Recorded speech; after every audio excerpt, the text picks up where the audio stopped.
Hi guys, James at Rampant Lion Reviews again for you today with another beer review. For this one we are going to stick to Japan and we're going to have a look at another brewery who I have never tried anything from before, and these guys seem to be the newest craft brewer on the block here in Osaka. So for this one we're going to go to the Awaji area of the city, which is kind of in the sort of northeastish part I should say, and we're having a look at my first beer from Kamigata Beer. This one is simply called the Kamigata Ale and it comes in at 5% ABV. Apparently it's an American style pale ale, so it should be really interesting to try this one and hopefully it's another good beer. One thing I do need to say about this brewery though, if you are buying the beers you need to check on the back to see what one it is you've got, because they all just have one kind of style of label at the moment. So if you look at this one on the back, this says ale, and this was how I was able to find out exactly what beer it is, because they've got an IPA, they've got a stout, and I believe they've got a brown as well actually, but all of them have this front to them.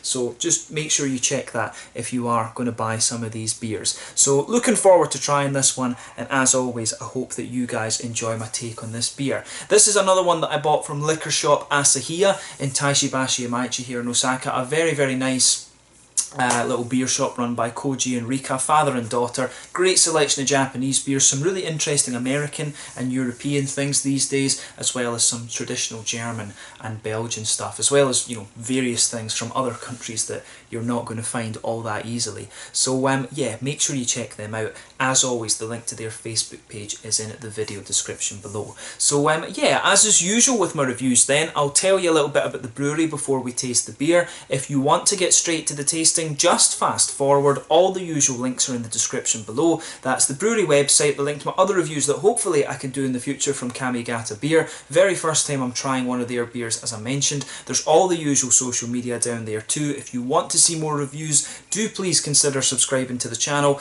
The whole channel of course has a geography based tagging system, so you can go into the homepage and search for beer based on country, city, state, county, prefecture, whatever it is you're interested in. Do check out the playlist of beers from different countries. There is one there for all the Japanese beers that I've reviewed for you. That's being added to whenever I get the opportunity, and as always please do get in touch and let me know some of the other beers and breweries that you guys would like to see me review. It's always great to hear from you guys that are watching the videos, and the support that you show the channel is hugely appreciated. So anyway, on to my brewery notes then to tell you a little bit about Kamigata Beer. So as I mentioned to you already, Kamigata Beer are based in the Awaji area in Osaka, kind of in the northeastern part of the city, and the company was founded back in 2018.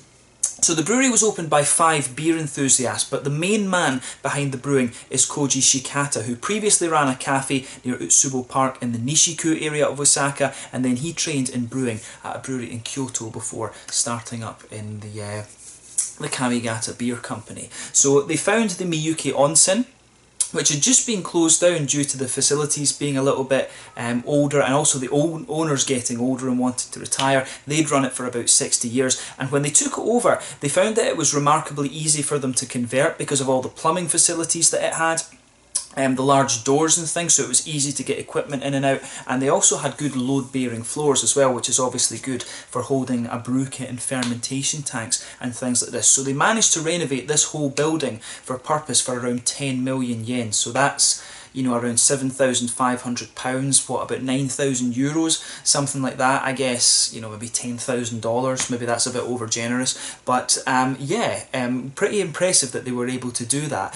But they also serve beer on site. They wanted to basically keep the atmosphere of the public bath there as well. I mean, the onsens are a place to just go and kind of relax and chill out a little bit, so they wanted to kind of keep that atmosphere. So they still have the same sort of front of house, they've kept a lot of the same signages and stuff like that, and they've still got some of the old lockers and things like that. I think they said it was actually the male bathhouse that they're brewing the beer in, and I think the changing room is where they're fermenting it or something like that. So yeah, they're gradually just kind of converting this building to increase their capacity and stuff like that. But these guys are a very small scale brewery, and I think they've only got around 5 fermentation tanks just now. A couple of them are 1,000 litres and a few of the other ones are 500 litres. But they do also serve beer on site, and they serve it in these little 180 millilitre how do you say, these little 180ml glass milk bottles that you get here in Japan. So quite a unique way of serving their beer, I have to say. But as of January 2020, when I'm filming this review for you, they've produced 8 types of beer, and apparently they hope to do more over the next little while. There's a good variety of styles in there. As I said to you at the start of the video, there's a stout in there, there's also a brown ale, there's an IPA, the pale ale, and I think there was a few others. I think a wheat beer, a Weizen, was available as well. So yeah, you'll see more coming out from this brewery over the next little while. So just keep an eye on them if you're in Osaka, and hopefully you get some good experiences out of their beers. So yeah, that's all you really need to know about Kamigata Beer for the moment. That was all the information I was able to find on these guys. Actually, it was a little bit difficult to find too much information on these guys, but they are a very new company, and you know, that's kind of to be expected. But hopefully I'll run into them again at some point soon. So yeah, if you want to learn more, check out the brewery website. You can follow them on Facebook and Instagram if you want to learn more, and of course you can check out the Rate Beer and Untappd pages to see all the different beers and things that they've done and get a bit more information. So yeah, let's move on to the actual tasting of this one then. Quite cool to find a brewery that started up in an onsen of all places. There's probably other ones that have started off as a sidearm of an onsen, but to use an old onsen building, I have to say, is pretty cool. That one almost matches Preston Ales here in Japan, who started up as part of a furniture shop. I have to say that one was pretty damn impressive. But there you can see it's got a lovely almost sake brewery like label to it. I have to admit, I really do like the designs of these kind of traditional designs that you find on Japanese sake labels and stuff, and this beer really reminds me of some of the sake labels that I've seen. There you can see the little top label on this one, which I think is very tasteful, and it's just a plain silver bottle cap on this one. As I said to you at the start of the video, you need to check on the back of these beers exactly what one it is you have. So this one is just simply the Kamigata Ale, a 5% pale ale, this one. So yeah, without further ado, let's get this guy out and we'll get on with the tasting. This one is a 330ml bottle, incidentally. Quite often in Japan you can get 350s. And I believe the American ones, is it 7 fluid ounces? No, be a bit more than that, like 12 fluid ounces or something like that. It's about 355ml. But yeah, let's get this guy out into the glass and see how we get on. So yeah, that looks pretty dark in colour actually for a pale ale. I've spilt a little bit of this over the side, but I'm sure it'll be okay. But there's quite a big head on that one, so yeah, let's stick that back down there. So yeah, there's how you know the glass is clean. Lots of carbonation sticking towards the side. But yeah, in terms of appearance, this one is a really dark amber colour actually. It's a very, very rich, almost blood orange colour. You can see there's a solid 2-finger of a frothy, kind of very light beigey cream coloured head. 1 or 2 big bubbles sticking towards the side of the glass on this one, a few little ones heading up towards the bottom of that head there. But you know, overall it looks really, really nice. I like how this one kind of appears, but definitely in terms of its appearance, I would say that it actually looks more like a kind of West Coast double IPA or a West Coast single IPA, something like that. Normally you expect your pale ales to be a little bit brighter than this, but you know, there's nothing wrong. It usually depends on the type of malt and how long you do the boil for and things like that. So yeah, looks pretty nice. So let's take a closer look at the aroma then and just see how we get on with this one. Ooh, this one comes across as really quite nice, but also quite oily and fruity, I have to say. It comes across to me as being quite old school rather than anything else. I like how this, I really like the aroma of this one and how it goes together. So yeah, underneath this one, you can definitely smell a nice little bit of a kind of smooth, bready type malt to it.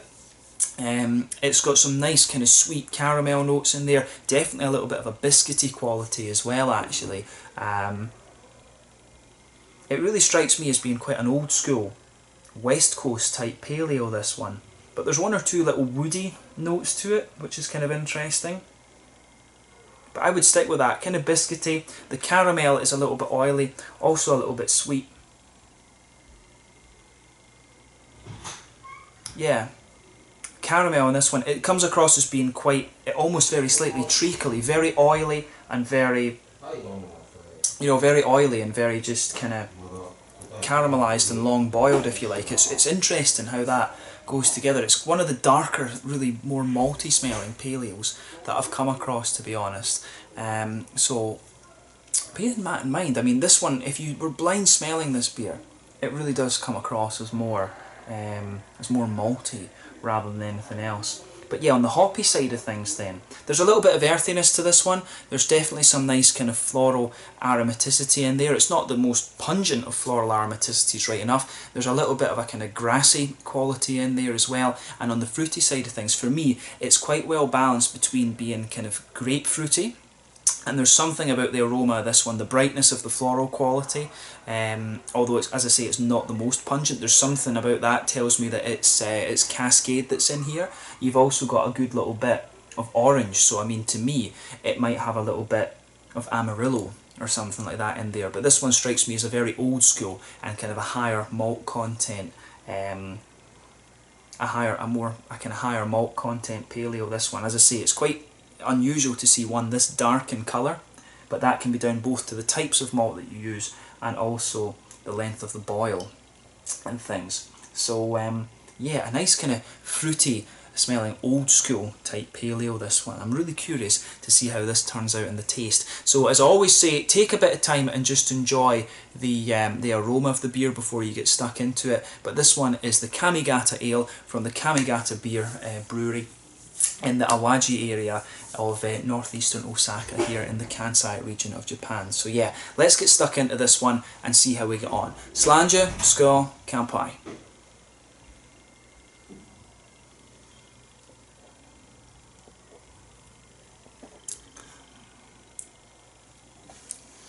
Yeah, that's quite a nice drinkable beer, I have to say. It's quite a bit more bready and things than I was expecting it to be, but it actually comes out really nicely. It's got a little bit of an almost English character to it, to be honest.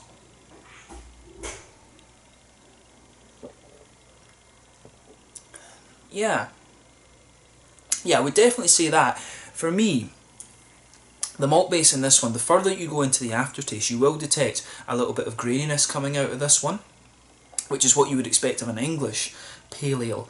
But I think they've done a nice, pretty solid job of this, to be honest with you. It's got a good balance between the kind of old world English pale ale and the new world American one, which is quite nice.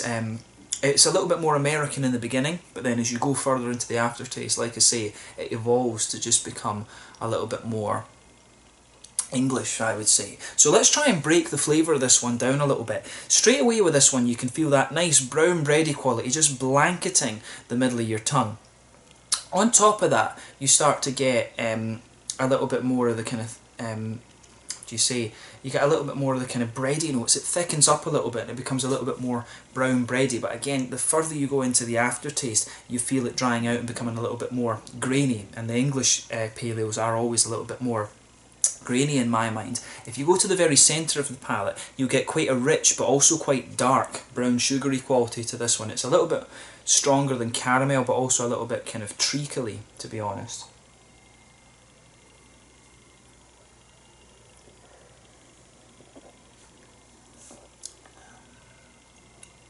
Yeah, but when you drink this, when it comes in, it really is quite sweet in the centre of the palate, and I like that about it. I like the sweetness that this one has. But as you go further out from that centre of your palate, it gradually gets a little bit more biscuity. Then underneath that, you've got the kind of smooth brown bready quality in there, and then the further you go into the aftertaste beyond that, it does give you a little bit more of a kind of grainy thing. So the sweetness levels in this one for me are fairly along the lines of an American pale ale. And it's almost actually got the same level of sweetness you might expect of an American West Coast IPA, to be honest with you. If I was blind tasting this, I would think it's a bit stronger than it actually is. I would think this is maybe around sort of 7%, maybe even 8%, something like that, because the malty presence and the malty flavours in this one are pretty strong actually. They're pretty nice. And malty style beers are quite popular in Japan. I mean, it's definitely fair to say that. They like wheat beers and they like brown ales and stuff like that over here. They do like stouts too, in fairness.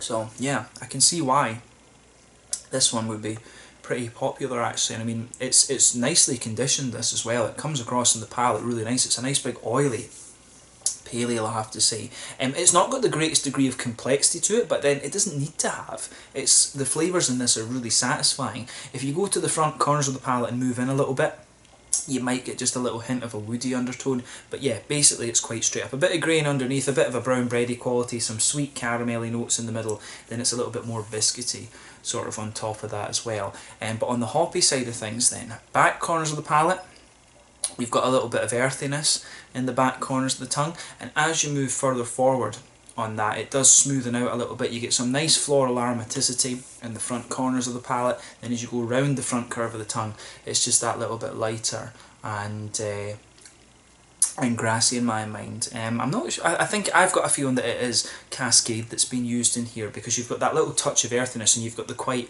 bright and not quite, it's got a little bit of dankness to it, but the floral qualities that you get out of Cascade is very distinctive, and there's just something in here really makes me think that the sort of slightly, not crazily dank, but slightly dank floral qualities, but they're also bright on the front of the palate too, and then that little bit of earthiness, that's what really makes me think Cascade, along with the fruity notes that we'll talk about in a minute. So yeah, a little bit lighter and grassy around the front curve of the tongue. Then, as I always say, behind the front curve of the palate, that's where you get the nice oily bubble, where those juicy fruity esters start to push their way out of the beer. And for me, this one again is pretty old school.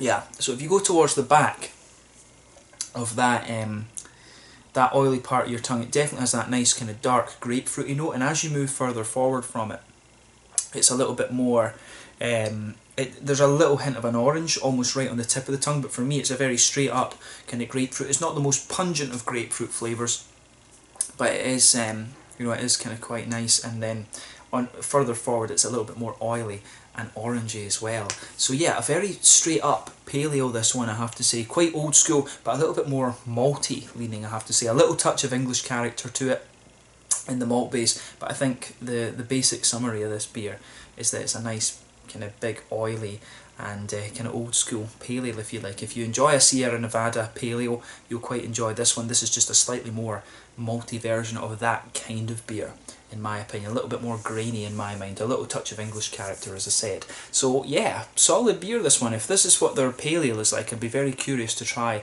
their IPA and double IPA and things like that. But their beers, this beer is definitely a little bit more malty leaning than some other pale ales that you might find. So yeah, in terms of the mouthfeel then,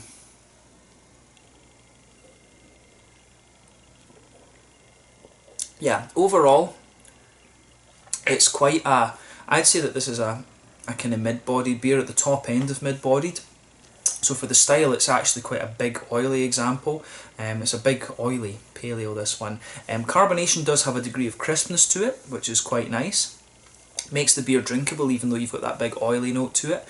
So yeah, I think overall it's a kind of oily mouthfeel you're getting out of this one, but a little touch wet. In terms of the IBUs and the hoppy bitterness around the edge of the palate, I think we're talking maybe around, it's got to be about 50-ish IBUs, this one. It's definitely on that kind of West Coast type end of the spectrum, which is quite nice. I like that about it. The malt base, as I say, has a little bit of graininess. It dries out a little bit the further you go into the aftertaste, but mainly it's quite a smooth and quite oily malt base in my opinion, but it finds really good balance in there, and the fruity characters in this one are a little bit more oily as well. But overall, as I say, quite a West Coast, an old school, this beer is definitely an old school West Coast pale ale, a little bit more malty than some of the ones that you are going to come across, but overall it's just, you know, it's a really nice example of an old school West Coast IPA, a little bit oily, and you might think from just the taste that it's a little bit heavier than it is, but I have to say they've done a good job with this one, and I'm certainly very curious to try some of the other beers from Kamigata Beer. This one was simply called